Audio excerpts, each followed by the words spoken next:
Franklin Johnson, that noob guy. Mitsubishi 3000 GTO VR4.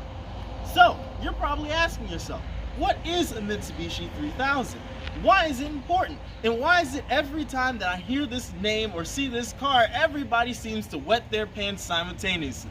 Well, let me tell you, this car is one of the most legendary cars of the 90s. And here's why. It had most of the features that most cars today don't even have. It had active aero. What is active aero? Active aero is when you go fast, the wing or other pieces of the car come out, causing downforce on the vehicle, making it so you can go from fast to super fast. And that gives you more power and more speed. So that's what it is. But back to what I was talking about, this is the first generation of the 3. Honestly, in my personal opinion, it is the best generation because it's got the pop-up, up and down headlights. If you don't get that reference, I'll tag a couple of his videos in the link.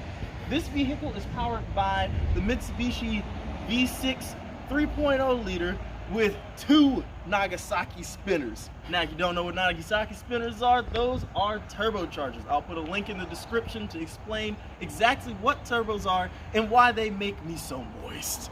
But to continue from there, this vehicle is also one of the best colors. Shout out to Marcus for letting me review his car specifically. It is in the forest green, representing the most beautiful and notorious of all things. But to continue from that point, it also has been lightly modified to have 15 pounds of boost. Now, that's a nice modest dishing of boost, especially considering it's coming from 2 twin turbos pushing it to the stock internals. But I've said enough. Let's go ahead and get into the driving aspects.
As we continue on the journey, we finally made it to the road that I was telling you about, and I can actually give you a full synopsis on how the car handles. And honestly, I don't really know what to expect yet.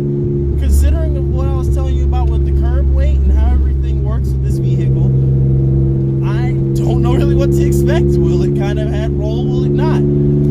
I guess we're about to find out, because as I'm coming up on the first couple of curves,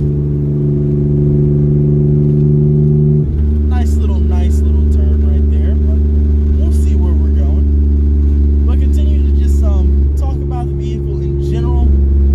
It's on 15 pounds of boost, so that's about 7.5 pounds to each turbo, and that's a reasonable number. The internals are stock, as I mentioned earlier, but the vehicle in general already had forged internals. Now,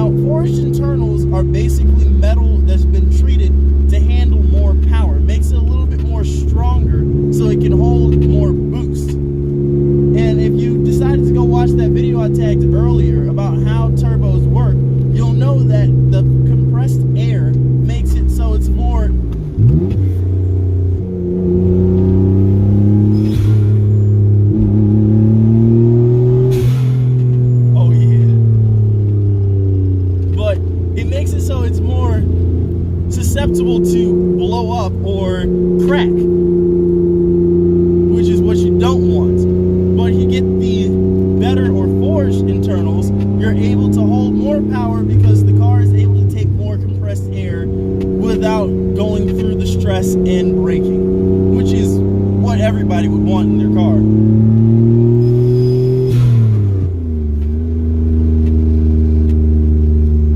Now, there was another type of vehicle that's very similar to this one, but it's actually not even very similar. It is the vehicle. It is called the Dodge Stealth. Now, in the 90s, Mitsubishi and Chrysler kind of had a love relationship that made it so they could exchange plans and platforms freely. Most people call this Diamond Star Motors, and I'll get to you that in another segment. But for this purpose, just to know that there are two types of this vehicle: the Mitsubishi 3000, the Dodge Stealth. Choose your flavor: American or Japanese yin yang. I personally prefer yin yang.